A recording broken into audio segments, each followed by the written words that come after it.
آئیے ساتھ نظام ایک دو اعلان سماعت فرمانے پہلے 5 اپریل بروز جمعہ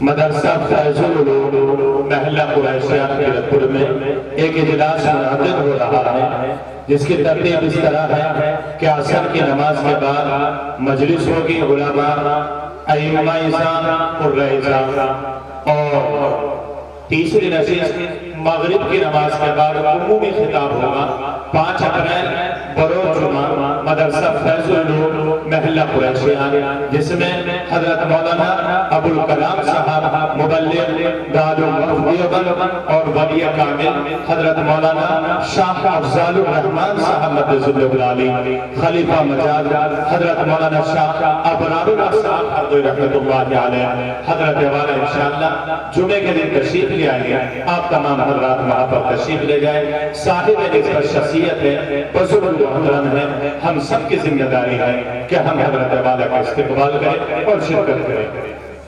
دوسرا اعلان ہے، آپ کے علاقے میں 11 اپریل بروز جمعرات گجرالہ پائیمان میں کل ہند عاطیہ مشاعرہ منعقد ہو رہا ہے عشاء کی نماز کے بعد، جس میں بہت سارے مشہور شعراء کرام تشریف لا رہے ہیں۔ دل خیر آبادی صاحب، اشفاق قریچی صاحب، مفتی طارق جمیل صاحب، محمد کیف مئو اور بھی بہت سارے شعراء کرام تشریف لا رہے ہیں۔ 11 اپریل بروز جمعرات بعد نماز عشاء۔ ایک اعلان اور سماعت فرما لیں، مدرسہ دارالعلوم رشیدیہ میمن سادات میں ایک اجلاس منعقد ہو رہا 6 اپریل بروز شنیچر بعد نماز مغرب، جس میں حضرت مولانا محمد آدم مصطفیٰ صاحب، حضرت قاری محمد اکرام صاحب اور ان کے علاوہ اور بھی دیگر معتبر علماء کرام تشریف لا رہے ہیں۔ 6 اپریل بروز شنیچر بعد نماز مغرب۔ حضرات، ابھی آپ نے قرآن کریم کی تلاوت اور نعت سنی، 2 بچوں کی تقریر سماعت فرمائی۔ بچے تھے لیکن ان کا مضمون بہت عمدہ تھا۔ ہم سب کے لیے مشعل راہنما تھا، چاہیے کہ عمل پیرا ہو جائے۔ بغیر کسی تعبیر و تمہید کے گزارش کر لیں، آج کے اس عظیم الشان اجلاس میں جو کہ مدرسہ احمدیہ فیض القرآن کے زیر اہتمام منعقد ہو رہا ہے، یہ وہ مدرسہ ہے کہ جس مدرسے میں آپ اور ہم بیٹھے ہیں، یہ وہ ادارہ ہے کہ جو ادارہ کسی ایک سے نہیں، کسی ایک شخصیت سے نہیں، بلکہ اس ادارے میں تعاون ہوتا ہے مختلف حضرات کا، تعاون ہوتا ہے پوری ملت کا، تعاون ہوتا ہے پوری قوم کا۔ لیکن جو ادارہ بستی سطح پر محنت کر رہا ہو، بستی سطح پر ان بچوں کو تعلیم دے رہا ہو کہ جن بچوں کے ہاتھوں میں آج کے اس دور میں مدارس کے اس دور میں کہ جہاں ان بچوں کو ان کے ہاتھوں میں قرآن اور سپارے دیے جانے چاہیے تھے، ان کے ہاتھوں میں وہ دیے جانے ہیں کہ جن کے دیے جانے کے بعد مستقبل میں ان سے خیر کی امیدیں نہیں کی جا سکتی، نہیں جا سکتی۔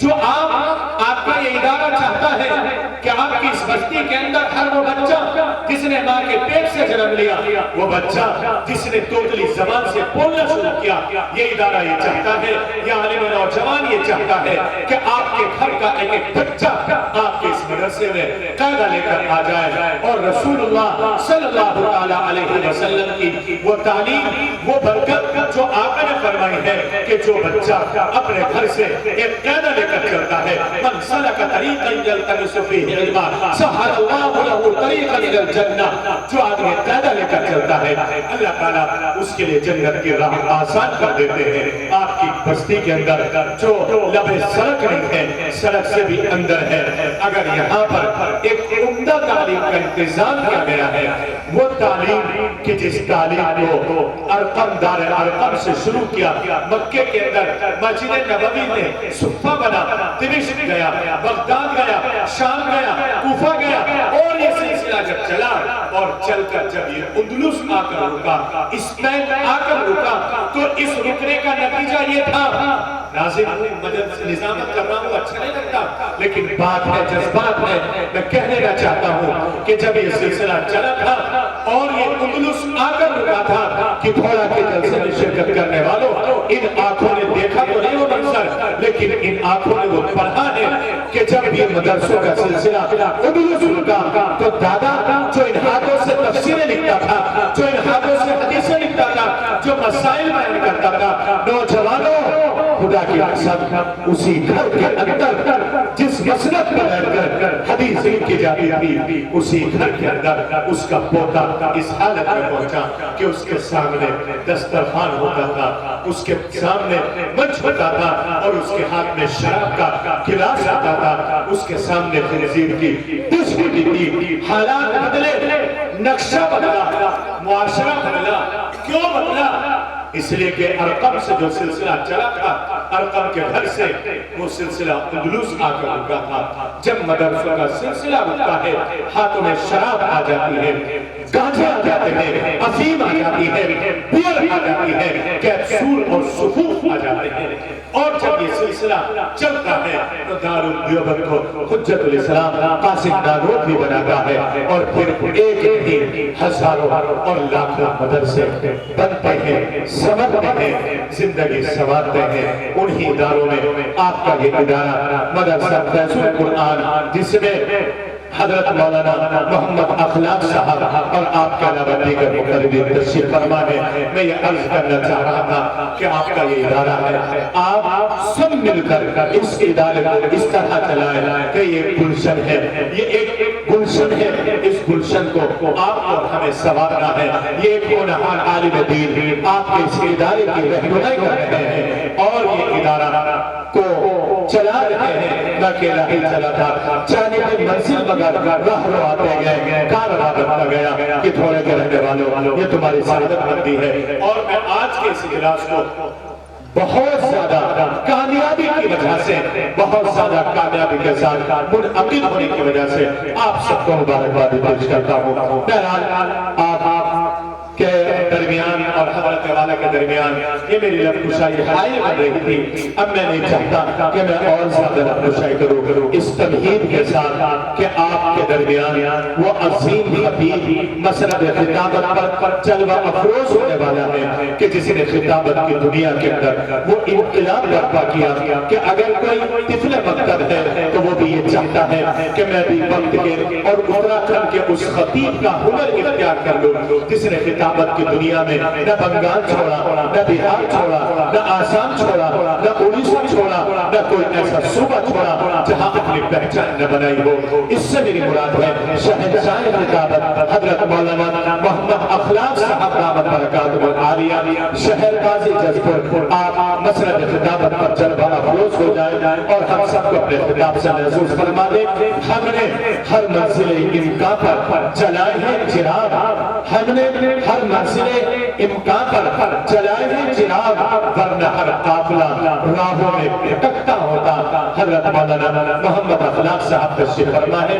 انشاءاللہ حضرت کے خطاب کے بعد آپ سب کے محبوب حضرت مولانا مفتی محمد طارق جمیل صاحب انشاءاللہ آپ کے سامنے ہوں گے، وہ نظمیں پڑھیں گے، وہ نعتیں پڑھیں گے جن کو آپ کو سننا ہوگا، اور اس کے بعد آخری خطیب ہوں گے دہلی سے تشریف لانے والے مقرر شعلہ بیان عالم نبیل حضرت مولانا مفتی عقیل الرحمن صاحب دامت برکاتہ العالیہ۔ انشاءاللہ آخر میں حضرت کا خطاب ہوگا اور اسی خطاب پر انشاءاللہ دعا ہوگی۔ آپ تشریف رکھیں، جو باہر کھڑے ہیں وہ اندر آ جائیں تاکہ دین کی باتیں سن لیں۔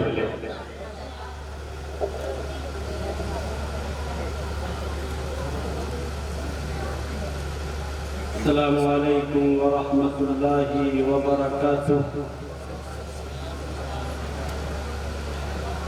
کتنی دیر سے سن رہے ہو، سن ہو گئے، جواب بھی نہیں دو گے سلام کا؟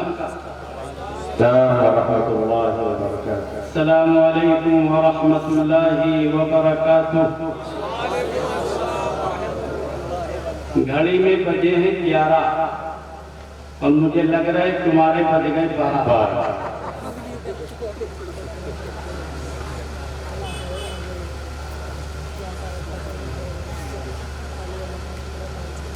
دل تو چاہتا ہے کچھ گفتگو کروں،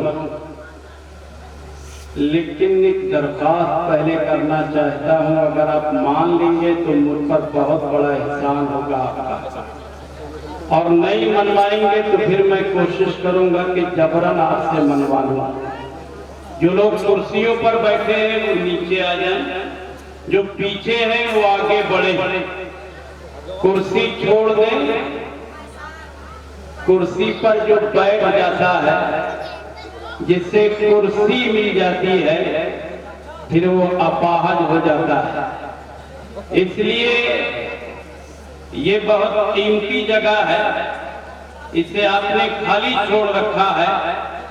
ذرا سا آگے بڑھیں آپ، نوجوانوں بات مانو میری، ذرا سا آگے بڑھو، اور برآمدے میں جتنے لوگ بیٹھے ہیں وہ سب برآمدے سے باہر ہو جائیں، تھوڑا تھوڑا آگے بڑھیں۔ بہت اچھے لوگ ہیں کہ تھوڑا ہے کیا؟ یہ تو نام لینا بھی مشکل ہے کہ تھوڑا۔ جو برآمدے میں لوگ بیٹھے ہیں وہ بھی آگے ہو جائیں۔ دیکھو لمبی چوڑی گفتگو نہیں کروں گا، مجھے تھوڑی دیر گفتگو کرنی ہے، تھوڑی دیر آپ کا امتحان لینا ہے، دو کام کرنے ہیں۔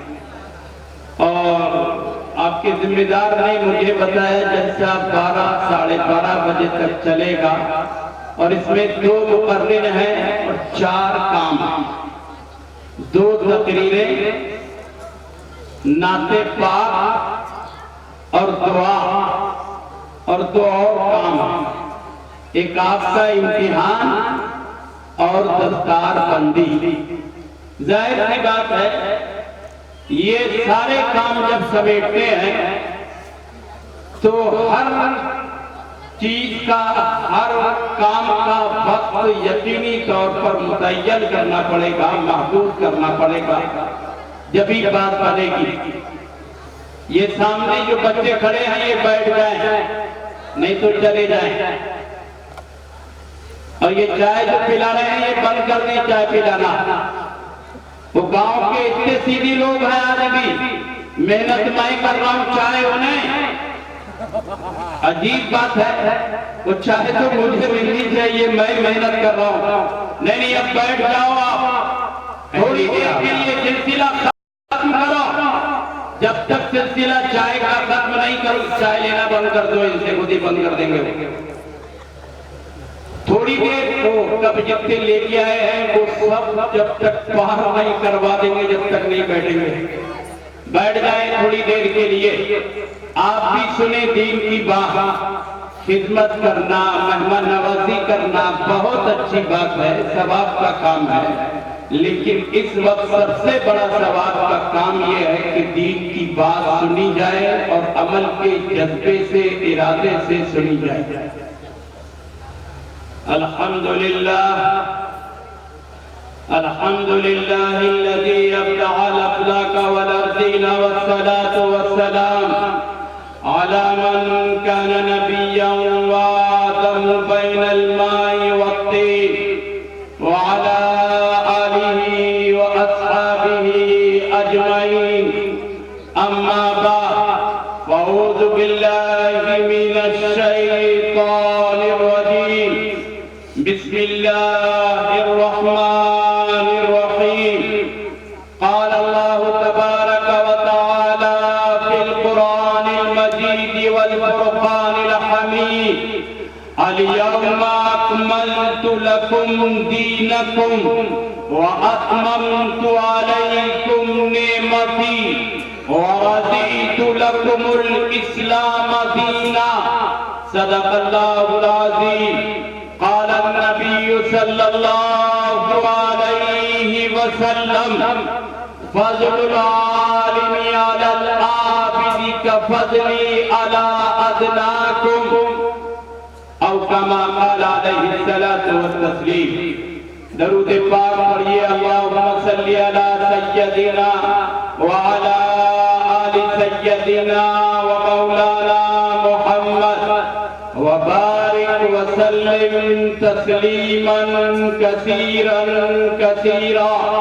رب اشرح لي صدري ويسر لي امري واحلل عقدة من لساني يفقهوا قولي.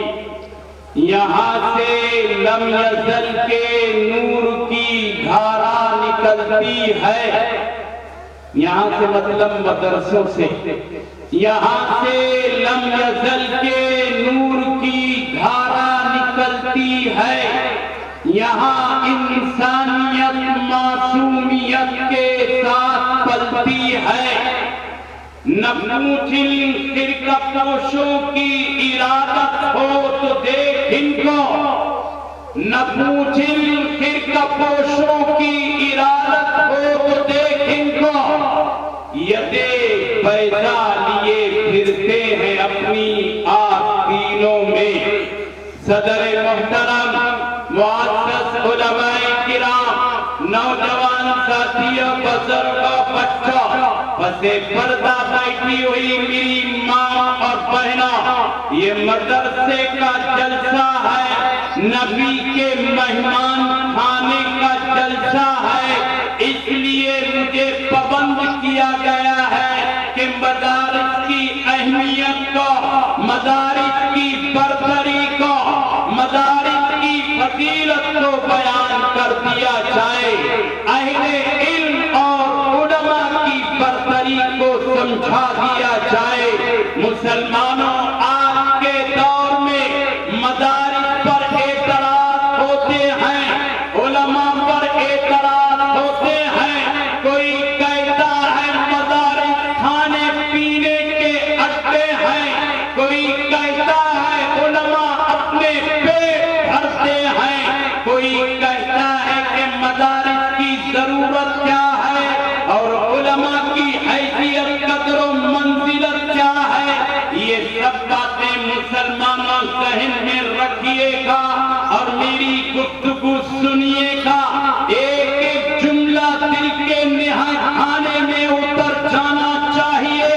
ڈنکے کی چوٹ پر کہنا چاہتا ہوں تو کہنا چاہتا ہوں. اگر غلط آپ کو لگے مجھے روکو، میری زبان کو پکڑو، اور اگر بات صحیح ہے تو پھر میری بات کے ساتھ مل کر کے عمل کی کوشش کرو، زندگی میں تبدیلی کی کوشش کرو. اس لیے میں اپنی 20 25 30 35 منٹ کی گفتگو میں، اور اگر آپ نے ساتھ دیا تو کچھ زائد وقت میں، مدارس کی اور اہل علم علماء کی فضیلت کو آپ کے سامنے رکھوں گا. مجھے یقین کامل ہے اگر آج کی گفتگو آپ نے توجہ سے سنی، دل کے کانوں سے سنی، تو آپ کے ذہن میں مدارس کے تعلق سے، علماء کے تعلق سے جو خلجان ہے وہ سب نکل جائے گا، اور مدارس کی علماء کی اہمیت آپ کے دلوں میں بیٹھ جائے گی. مسلمانوں، بات یہاں سے شروع کرتا ہوں. اللہ نے کہا، خالق کائنات نے کہا، لا ریب لا شک کتاب میں کہا.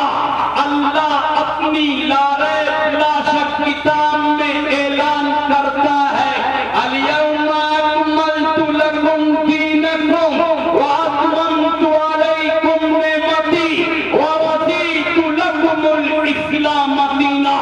اے کائنات کے مسلمانوں سنو، نبی کے دیوانوں سنو، قرآن کی عظمت کو ماننے والے سنو. ہم نے آج تمہارا دین تم پر مکمل کر دیا ہے اور دین اسلام کو تمہارے لیے پسند کیا ہے. مسلمانوں، مجھے کہنے کی اجازت دو تو میں کہوں. مفسرین فرماتے ہیں اللہ نے جو دی، اللہ نے جو مانا، اللہ نے جو شریعت اپنے آخری نبی کو دی ہے، پیغمبر کو دی ہے، آمنہ کے لگتے جگر کو دی ہے، وہ شریعت کے لیے نازل کی گئی ہے۔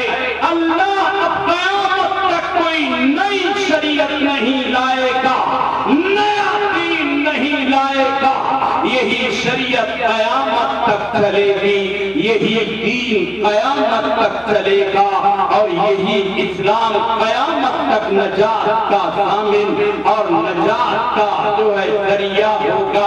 اب مسلمانوں، مجھے علامہ انور شاہ کشمیری رحمت اللہ علیہ کی بات یاد پڑتی ہے۔ اس آیت کے ذیل میں تحریر فرماتے ہیں، اللہ قیامت تک دین کو باقی رکھے گا، جیسے اللہ نے قرآن نازل کیا اور قرآن کی حفاظت کا ذمہ قیامت تک کے لیے اللہ نے لیا۔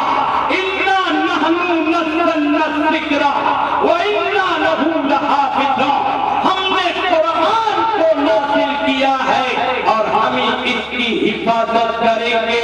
ایسے ہی اللہ نے دین کو نازل کیا اور قیامت تک دین کی حفاظت اللہ کرے گا۔ مسلمانوں، دو چیزیں ہیں، ایک اللہ کی کتاب، اللہ کا قرآن ہے، اور ایک اللہ کا دین، اللہ کا نازل کردہ اسلام ہے۔ یہ دونوں چیزیں قیامت تک باقی رہیں گی، اللہ ان کی حفاظت کرے گا۔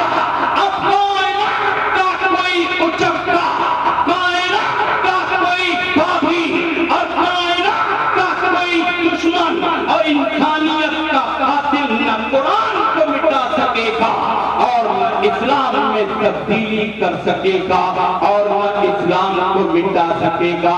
جب قیامت آئے گی، قرآن اٹھا لیا جائے گا، اسلام ختم ہو جائے گا۔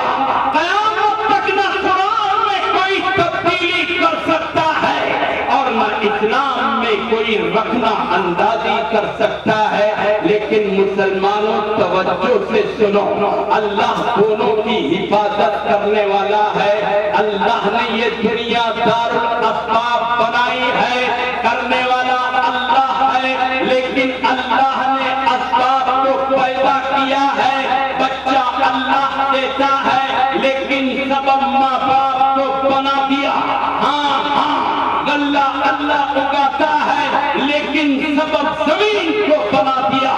ایسے ہی اللہ قرآن کی حفاظت کرے گا، دین کی حفاظت کرے گا، اور قرآن اور دین کی حفاظت کا سبب ان مدارس دینیہ کو بنا دیا۔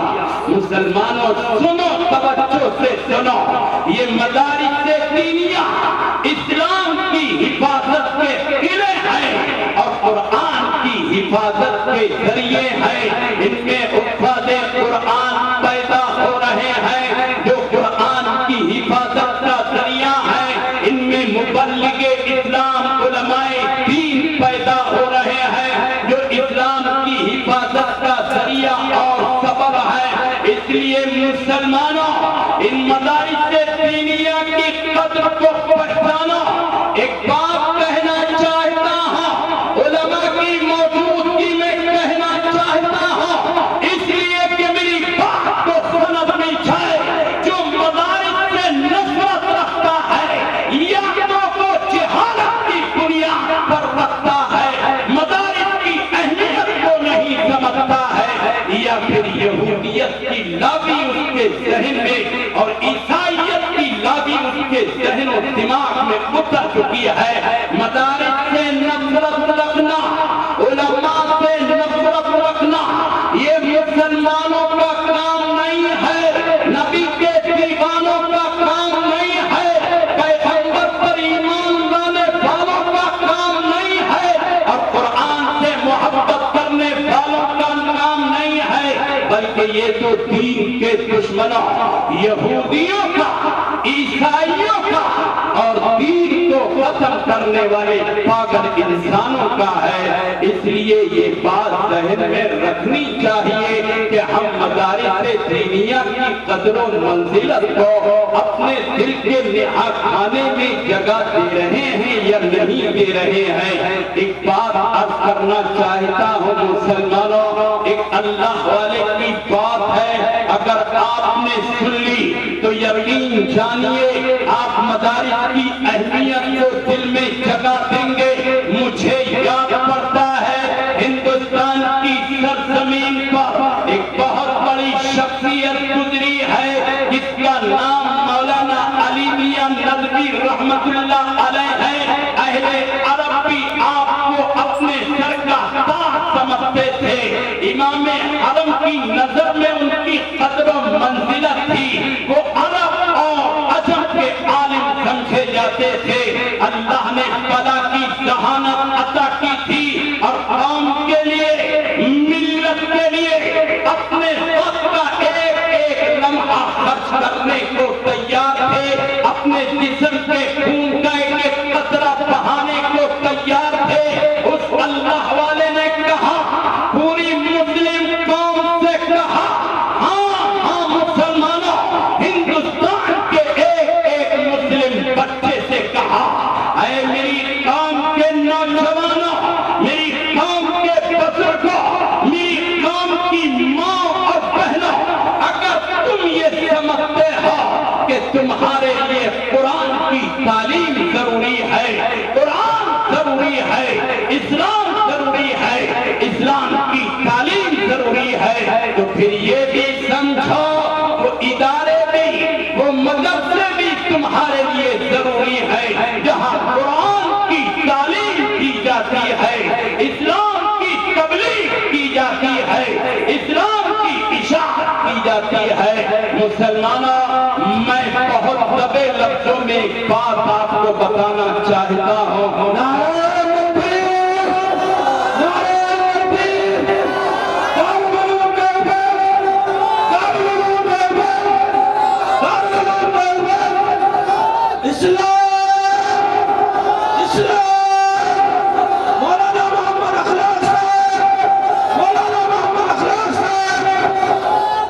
مسلمانوں، دبے لفظوں میں ایک بات بتانا چاہتا ہوں، اور صرف اس لیے کہ حقیقت آپ کے ذہنوں میں سمجھ آئے۔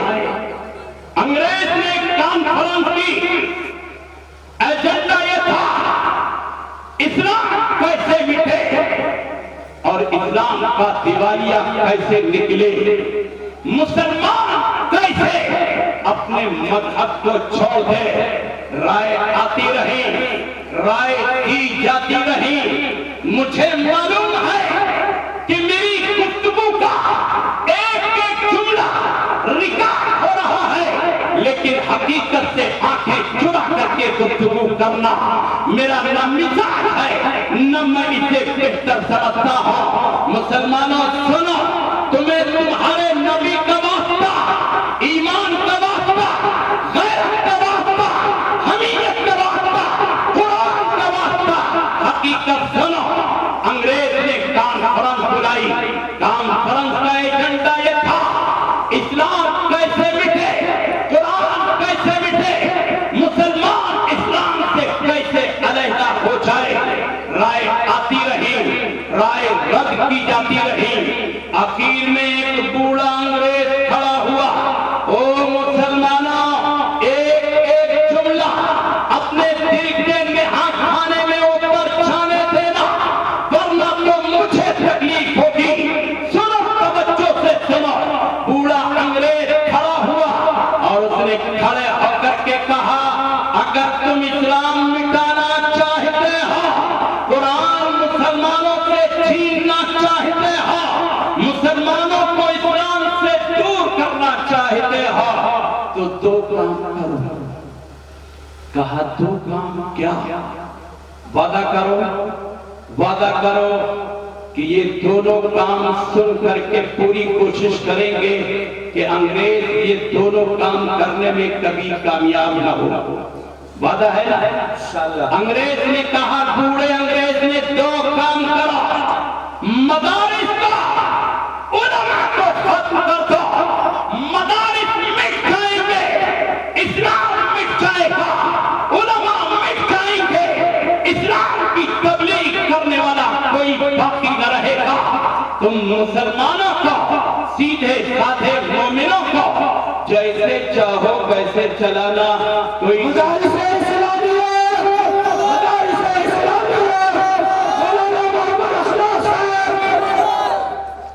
تمہیں کوئی اف کہنے والا اور تمہارے منہ میں کتنے دانت ہیں پوچھنے والا نہیں ہوگا۔ مسلمانوں اچھی طرح سنو، انگریز جانتا ہے مدارس دینیہ دین کے قلعے ہیں، علماء نبی کے وارث ہیں، نبی نے دین کی تبلیغ کی تھی، ساری دنیا اور ساری دنیا کا اسلام کو مٹانا چاہتا تھا۔ مجھے اپنے پیدا کرنے والے کی قسم آمنا کے رکھتے جگر نے، وجہ تخلیق کائنات نے ساری دنیا کے کفر کی آنکھوں میں آنکھیں ڈال کر کے کہا تھا نور خدا ہے کفر کی پیشانی پہ کھندا سن، نور خدا ہے کفر کی پیشانی پہ کھندا سن، پھونکوں سے یہ چرا بجھایا نہ جائے گا۔ مسلمانوں یہ علماء کون ہیں؟ یہ ان کے وارث ہیں، جب تک نبی کے وارث اس روئے زمین پر باقی ہے، اسلام مٹے، اسلام میں نقص پیدا ہو، یہ برداشت نہیں کیا جا سکتا۔ میں آج کو ایک اللہ والے کی، ایک عالم دین کی بات بتاتا ہوں جس سے اندازہ کرنا ان علماء کی حیثیت کیا ہے اور ان کی قدر و منزلت کیا ہے۔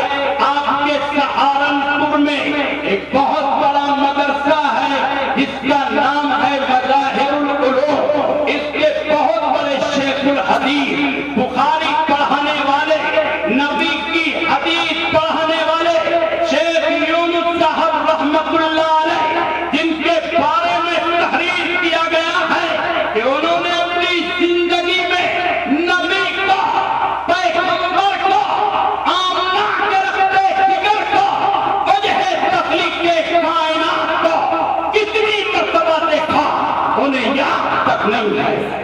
اور ایک بڑا تحریر کیا گیا کہ تقریباً شیخ یونس صاحب رحمت اللہ علیہ نے، عالم دین نے، نبی کے وارث نے، مدرسے میں پڑھانے والے نے نبی کو، پیغمبر کو، آمنا کے رکھتے جگر کو، وجہ تخلیق کائنات کو قوم میں تقریباً 80 مرتبہ دیکھا، نبی کا عیسیٰ 80 مرتبہ کیا۔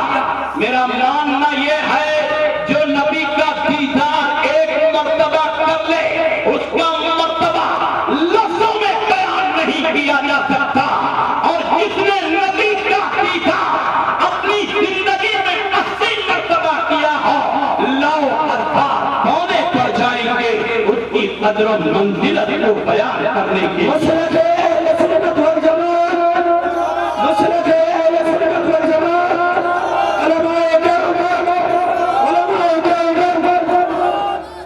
مسلمانوں خود فرماتے ہیں شیخ یونس صاحب رحمت اللہ علیہ، میں نبی سے ملاقات کر رہا تھا، نبی میرے قوم میں تشریف لائے، میں نے نبی سے کہا، پیغمبر سے کہا، آمنہ کے رکھتے جگر سے کہا، وجہ تخلیق کائنات سے کہا۔ اس حدیث کا مطلب مجھے سمجھ نہیں آیا، ذرا اس حدیث کا مطلب مجھے سمجھا دے۔ اللہ کے نبی پیغمبر صلی اللہ علیہ وسلم نے مجھے حدیث کا مطلب سمجھایا۔ مسلمانوں ذرا توجہ سے میری بات سنو۔ آج اعتراض کیا جاتا ہے علماء ایسے ہیں، علماء ویسے ہیں، مدارس ایسے ہیں، مدارس ویسے ہیں۔ وہ کسان ہو نا تم، ایک مثال سے بات سمجھاتا ہوں، سمجھنا ذرا۔ گنا جانتے ہو؟ اب گنا تو جانتے ہو نہیں جانتے؟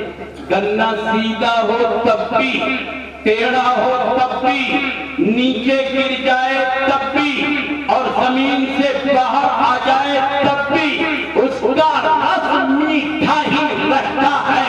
عالم دین چاہے کیسا بھی ہو، اس کے سینے میں نبی کی شریعت ہے، اللہ کا قرآن ہے، اس کی قدر و منزلت میں کمی نہیں ہوتی۔ وہ اپنے اعمال کے اعتبار سے اللہ کو جواب جواب دے گا، لیکن تمہاری ذمہ داری ہے کہ تم اس کی اس لیے قدر کرو کہ اس کے سینے میں اللہ کا علم ہے، نبی کا علم ہے، پیغمبر کا علم ہے، امام الانبیاء خاتم الانبیاء جناب محمد الرسول اللہ صلی اللہ علیہ وسلم کا علم ہے۔ وقت بہت تیزی سے بڑھ رہا ہے، آدھا گھنٹہ ہو چکا ہے، ایک بات سنو اور اپنی بات کو اختتام پذیر کر دو۔ تاریخ کا حوالہ تمہارے سامنے رکھ رہا ہوں مومنوں، یہ تاریخ آپ تاریخ کے اوراق میں پڑھیں گے، آپ کئی سارے فرق پڑھیں گے، تب آپ کو یہ بات سمجھ میں آئے گی، لیکن میں چند جملوں میں ایک تاریخ آپ کے سامنے رکھنا چاہتا ہوں۔ ہندوستان یہ وہ ملک ہے جہاں مدارس دینیہ پہلے سے تھے، انگریز کی آمد سے پہلے مدارس دینیہ ہندوستان کی سرزمین پر تھے۔ انگریز مدارس دینیہ کو مٹانا چاہتا تھا۔ ذرا تاریخ پڑھو تو آپ کو اندازہ ہوگا، ایک ملک ہے اس سرزمین پر جس کا آج نام رکھ دیا گیا ہے فلسطین، پہلے اس کا نام تھا اندلس۔ ہاں مسلمانوں، اندلس کی سرزمین پر مدارس قائم تھے، نبی کا دین اور نبی کی شریعت اپنے سینوں میں رکھ کر کے اپنی زبانوں سے اس کی تبلیغ کرنے والے علماء دین موجود تھے۔ مدارس چپے چپے پر تھے۔ انگریز نے کہا اندلس سے مدارس دینیہ کو ختم کر دینا چاہیے، آج اس کا نام فلسطین نہیں اسپین رکھ دیا گیا ہے، کبھی اس کا نام اندلس ہوا کرتا تھا۔ مسلمانوں اندلس کی سرزمین پر مسلمان ترقی یافتہ زندگی گزار رہے تھے اور ان کی خوشحالی ترقی چوٹی پر پہنچی ہوئی تھی۔ انگریز کو برداشت نہیں ہوا، انگریز آیا اندلس کی سرزمین پر، اندلس کے بادشاہ سے کہا، حاکم سے کہا، بادشاہ ناعاقبت اندیش تھا، وہ سمجھدار نہیں تھا۔ انگریز نے کہا ہم اندلس میں رہنا چاہتے ہیں اور اندلس کو خوشحال بنانا چاہتے ہیں، اندلس میں رہ کر کے تجارت کرنا چاہتے ہیں، اندلس ہمارے حوالے کرو، ہم یہاں کے تخت پر بیٹھیں گے، اندلس میں حکومت کریں گے، اندلس کو خوشحال بنائیں گے۔ بادشاہ نے کہا ٹھیک ہے، ہماری کچھ شرطیں ہیں، اگر تم وہ شرطیں مان لو تو میں اندلس کی چابیاں اور اندلس کی حکومت تمہارے حوالے کر دوں۔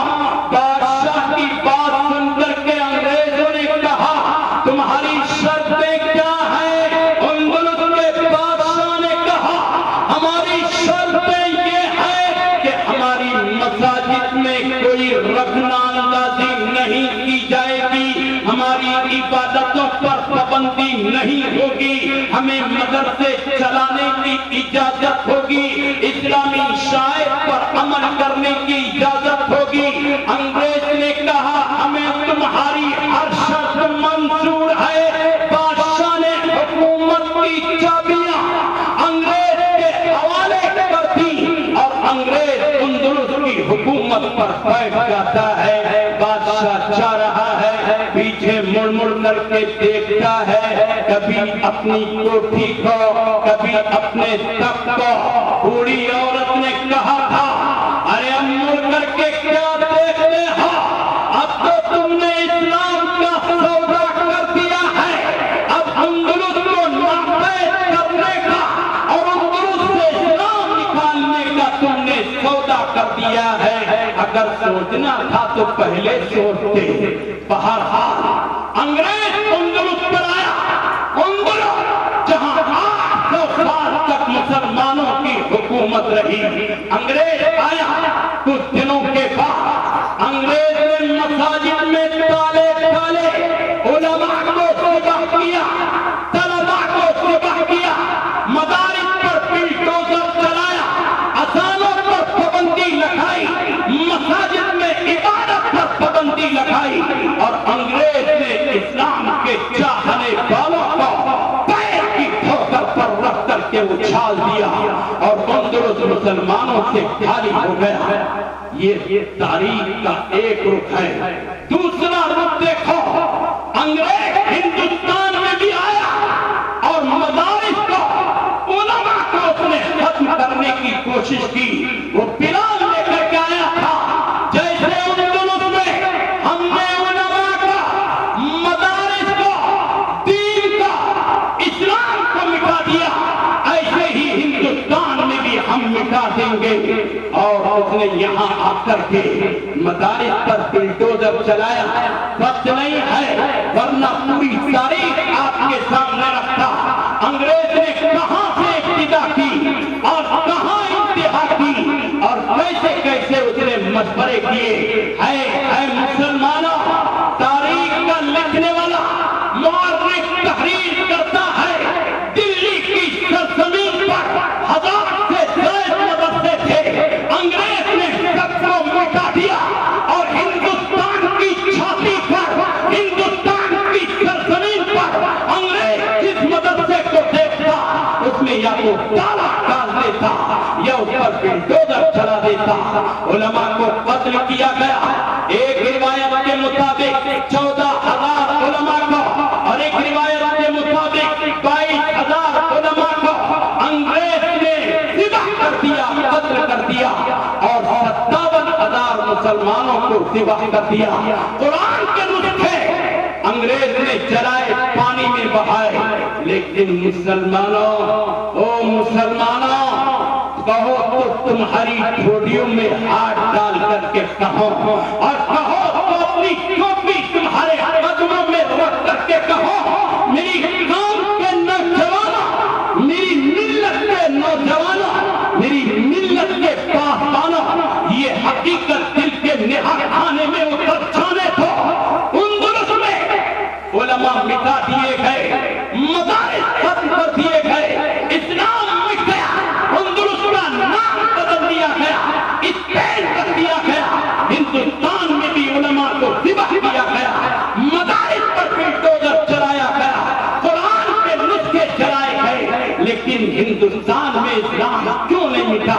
جانتے ہو اس کی واحد وجہ یہ ہے کہ ہندوستان کی سرزمین پر نبی کے وارثوں نے، پیغمبر سے محبت کرنے والے علماء حق، علماء دیوبند نے دارالعلوم دیوبند کی بنیاد 1866 میں رکھ کر کے اعلان کر دیا تھا کہ جب تم مدارس کو مٹانے پر تل جاؤ گے، ہم مدارس کی بنیاد رکھیں گے. اپنے خون سے، اپنے تمام تر رسومات سے اور اپنی تمام تر محنتوں اور کاوشوں سے ہم مدارس کی ختم نہیں ہونے دیں گے. مدرسے کی بنیاد رکھی، مدرسوں کا سلسلہ چلا. انگریز اپنے مشن میں ناکام ہو گیا. ہندوستان میں آج بھی اسلام اور علماء باقی ہیں. اس لیے مسلمانوں، ان مدارس دینیا کی قدر کرو، ان کی اہمیت کو پہچانو، ان کی قدر و منزلت کو پہچانو. ایک آخری بات مجھے یاد پڑتی ہے، اللہ کے نبی پیغمبر صلی اللہ علیہ وسلم نے ارشاد فرمایا کہ جو عالم دین سے نفرت کرے گا، مدرسے کے طلباء سے نفرت کرے گا، جب وہ مرے گا اس کی قبر کھود کے دیکھ لینا، اس کا چہرہ قبلے کی طرف سے پھینک دیا جاتا ہے اور قبلے کی جانب اس کا رخ ہٹا دیا جاتا ہے. آپ نے سمجھا کیا ہے کہ علماء دین کی اہمیت اور علماء دین کی قدر و منزلت آپ اپنے سینے میں محفوظ نہ رکھیں اور کامیاب ہو جائیں؟ ایسا نہیں ہو سکتا. انگریز چاہتا ہے علماء سے آپ کا رشتہ ٹوٹ جائے، انگریز چاہتا ہے علماء سے آپ دور ہو جائیں. دین کا دشمن چاہتا ہے کہ آپ مدارس سے اور علماء سے دور ہو جائیں. اس لیے مسلمانوں طے کرو کہ اگر جان کا نمبر آئے گا تو دیں گے اور مال کا نمبر آئے گا تو دیں گے، لیکن مدارس دینیا پر آنکھ نہیں آنے دیں گے. انشاءاللہ تو کہہ دو یار. خوبصورتی انشاءاللہ ہے تمہاری، دیکھو یہ تمہارے بچوں کے ایمان کی ضمانت ہے مدارس دینیہ۔ سنو اچھی طرح، اگر یہ مدارس دینیہ نہ رہے، 1 صدی 100 سال گزرنے نہ پائیں گے، تمہاری لاشیں چوراہوں پر رکھی رہیں گی اور کوئی نماز جنازہ پڑھنے والا میسر نہ ہوگا۔ ان میں پڑھنے والوں کی اہمیت کیا ہے؟ ایک آخری بات سنو کہ مدارس دینیہ میں خرچ کرنے سے اور طلبہ کو نبی کے مہمانوں کو کھلانے سے، پہنانے سے، خوش کرنے سے ملتا کیا؟ ایک طالب علم مدرسے میں گیا، کہا حضور داخلہ لے لو، بہت پہلے کی بات، اس زمانے میں اتنی فراوانی نہیں تھی، مدرسے کے طلبہ بستی میں گھروں میں کھانا کھایا کرتے تھے، تو جتنے گھر لگ جاتے تھے اتنے طلبہ کا داخلہ لے لیتے تھے۔ اب ایک طالب علم گیا، کہا داخلہ لے لو، کہا نہیں ہمارے ہاں گنجائش نہیں ہے، ہم داخلہ نہیں لے سکتے۔ طالب بہت اداس ہوا، پوچھا داخلہ کیوں نہیں لے سکتے؟ اتنا بڑا مدرسہ ہے کہ میں نہیں رہ سکتا مدرسے میں؟ کہا رہنے کی اور پڑھنے کی بات نہیں، ہمارے یہاں کھانے کا انتظام نہیں ہے۔ طالب علم نے کہا اگر کھانے کا انتظام میں کر دوں تو داخلہ ہوگا؟ ہاں پھر تو ہو جائے گا۔ اب یہ اپنا سا منہ لے کر کے مدرسے سے باہر آیا، ایک بوڑھی سے ملی، بوڑھی نے کہا بیٹے کیوں پریشان ہو؟ کہا اماں جی پریشانی کی وجہ یہ ہے کہ میں مدرسے میں پڑھنا چاہتا ہوں، مدرسے میں داخلہ لینے گیا تھا لیکن مدرسے کے ذمہ داروں نے داخلہ کرنے سے منع کر دیا۔ کہا کیوں؟ کہا کھانے کا انتظام نہیں ہے۔ بوڑھی نے کہا تم پڑھنا چاہتے ہو؟ کہا ہاں پڑھنا چاہتا ہوں ماں۔ کہا جاؤ تمہارے کھانے کا انتظام ہم کریں گے، تم داخلہ لو۔ مدرسے کے ذمہ داروں سے کہو میرے کھانے کا انتظام ہو گیا ہے، مجھے صرف آپ پڑھائیں، مدرسے میں رکھیں، کھانا میں خود اپنے طور پر لاؤں گا، کھاؤں گا۔ داخلہ ہو گیا، بوڑھی صبح شام ناشتہ تینوں وقت کھانا دینے لگی۔ یہ سلسلہ 1-2 سال تک چلا، طالب علم پڑھ کر کے چلا گیا، بوڑھی کا انتقال ہو گیا۔ اے مسلمانوں، اللہ اپنی قدرت کا اظہار کرتا ہے، مدارس کی اہمیت کا اظہار کرتا ہے، علماء کی قدر و منزلت کا اظہار کرتا ہے، تاکہ قیامت تک کوئی زبان مدارس کے خلاف، علماء کے خلاف، طلبہ کے خلاف بولنے نہ پائے۔ اس بوڑھی کو کسی نے خواب میں دیکھا اور خواب دیکھنے والے نے بیان کیا، میں نے بوڑھی کو جنت میں دیکھا، نبی کے قریب دیکھا، پیغمبر کے قریب دیکھا، آمنہ کے رقبے جگر کے قریب دیکھا، وجہ بخلی کے کائنات کے قریب دیکھا۔ میں نے بوڑھی سے پوچھا ارے تو اعمال صالحہ نہیں کرتی تھی، نیکیاں نہیں کرتی تھی، گناہ تیری زندگی میں بہت ہے، تجھے جنت کیسے ملی اور جنت میں نبی کا فروغ کیسے ملا، آمنہ کے لبے جگر کا فروغ کیسے ملا؟ ہے مسلمانوں سنو اور دل کے نہاں خانوں میں حقیقت کو پہچانے دو۔ بوڑھی نے کہا میرا نام اعمال گناہوں سے پر تھا، میرے نام اعمال میں نیکیاں نہیں تھی، لیکن میں نے نبی کے مہمان کو کھانا دیا، مدرسے میں پڑھنے والے کو کھانا دیا، نبی کے وارث کو کھانا دیا۔ یہ عمل اللہ کی بارگاہ میں مقبول ہو گیا اور اتنا مقبول ہو گیا، اللہ نے فرشتوں سے کہا اس نے میرے مہمان کی ضیافت کی ہے، میرے محبوب کے مہمان کی ضیافت کی ہے، مدرسے میں پڑھنے والے کی ضیافت کی ہے، لے جاؤ اسے بغیر حساب و کتاب کے جنت میں داخل کرو اور نبی کے پڑوس میں داخل کرو۔ یہ اہمیت ہے مدارس دینیہ میں خرچ کرنے کی اور مدارس دینیہ کے طلبہ پر مال لٹانے کی۔ اس لیے مسلمانوں، دشمن چاہتا ہے کہ تم مٹو، تمہارا دین مٹے، اس لیے مدارس دینیہ کو دہشت گردی کا اڈا بتا کر کے، علماء کو دہشت گرد بتا کر کے تم سے دور کرنا چاہتا ہے۔ وہ تمہارے ایمان پر ڈاکہ ڈالنا چاہتا ہے، تمہارے بچوں کے مستقبل کو تابناک کرنا نہیں چاہتا، بلکہ میلہ اور اندھیرا کرنا چاہتا ہے، تمہارے بچوں کے فیوچر سے کھیلنا چاہتا ہے۔ اس لیے مسلمانوں، یہ مدارس اسلام کے لیے ریڑھ کی ہڈی کی حیثیت رکھتے ہیں۔ اگر مال کی ضرورت پیش آئے تو مال دو، اور جان کی ضرورت پیش آئے تو جان دو، اور وقت کی ضرورت پیش آئے تو وقت دو، اور بچوں کی ضرورت پیش آئے تو بچے دو۔ بات سمجھ میں آئی؟ جس کے نہیں آئی وہ ہاتھ اٹھا لے۔ گاؤں کے لوگ ہیں مگر سمجھدار، تیری بھی آئی سمجھ میں؟ تو ایک بجا کرا سمجھ میں آئی نہیں؟ تو ہے پورے مجمع میں کوئی جو نبی کے مہمان کھانے کے لیے صرف 20,000 کا اعلان کر دے کہ میں دوں گا؟ 20,000 روپے کا اعلان ہے کوئی نبی کا دیوانہ